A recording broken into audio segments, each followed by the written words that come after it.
उदित जी मुंबई से। राधे राधे महाराज जी। महाराज जी, यदि हमारी आसक्ति किसी एक इष्ट भगवान में हो, पर जिन गुरु के प्रति हमारे मन में गहरी आसक्ति हो उनकी इष्ट भावना किसी अन्य भगवान में हो, तो ऐसी स्थिति में साधक को क्या करना चाहिए? गुरु भगवान की आराधना करोगे तो तुम जिसमें प्रेम करते हो, यदि वास्तविक तुम प्रेम करते हो तो उसी की प्राप्ति हो जाएगी। यदि अगर सही आसक्ति नहीं हुई तो गुरु प्रदत्त मंत्र नवीन इष्ट की आसक्ति पैदा कर देगा। दोनों बातें हो जाएंगी। जैसे आप राम जी से प्यार करते हो, श्याम जी वाले गुरु जी हैं, तो आपको राम जी की ही प्राप्ति होगी उनकी आराधना करने पर। और यदि अभी राम जी से प्रीति नहीं हुई, केवल कह रहे हो, तो फिर श्याम जी का मंत्र जाते ही श्याम जी में प्रीति होने लगेगी। संत और गुरु की आराधना कल्प तरु के समान है, जो चाहोगे वो प्राप्त हो जाएगा।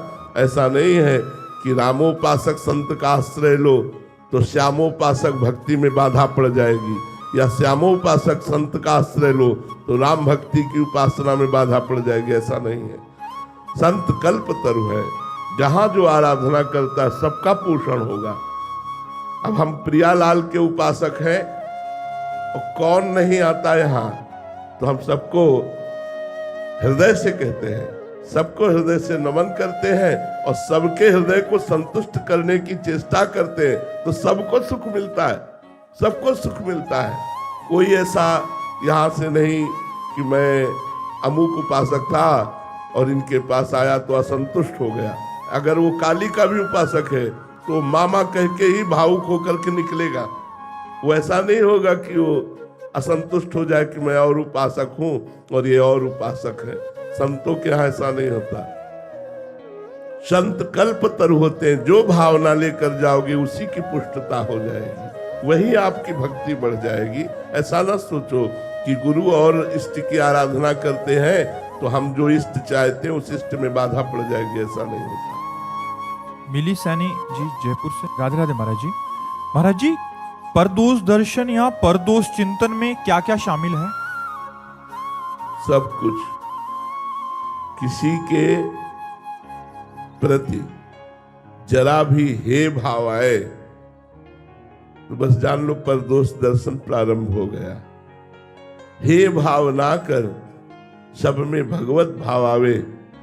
भगवत भाव के सिवा और जो भी दर्शन हम करते हैं वो सब दोष दर्शन ही करते हैं। इसीलिए भगवान ने लिखा है, अद्वेष्टा सर्वभूतानाम मैत्रः करुण एव च निर्ममो निरहंकारा सम दुखा सुखा क्षमे। मुझे कौन भक्त प्रिय है? जो अद्वेष्टा, समस्त भूतों में दोष रहित दृष्टि। दोष रहित दृष्टि क्या होती है? श्री राम में सब जग जानी, करो प्रणाम जोरि जुग पानी। सारा जगत भगवत स्वरूप है, इसके सिवा और हम जो कुछ देखते हैं वो सब दोष दर्शन ही है। सुनहु तात मायाकृत गुणर दोष अनेक। कहां तक वर्णन करें? गुण या उभय न देखी, देखी स्वविवेक। सबसे बड़ा गुण है न गुण देखना न दोष देखना, भगवत बुद्धि करना। सब भगवान के स्वरूप है ऐसा मानना। इसके अलावा जो हम देखते हैं उसमें गुण दोष बुद्धि हो ही जाएगी। गुण में स्तुति और दोष में निंदा। जहां स्तुति निंदा के चक्कर में पड़ा तो माया प्रपंच उसे फंसा लेता है और उसके हृदय को मलिन करके कामादि दोषों से युक्त कर देता है। इसलिए परदोष दर्शन, परदोष चिंतन, परदोष कथन, परदोष श्रवण, ये सब वर्जित है परमार्थ में। जहां पर चर्चा शुरू हो भगवत चर्चा के सिवा, वही रोक देना चाहिए। तब सुख हरिवंश गुण नाम रसना रटत और बहु बचन अति दुखदानी।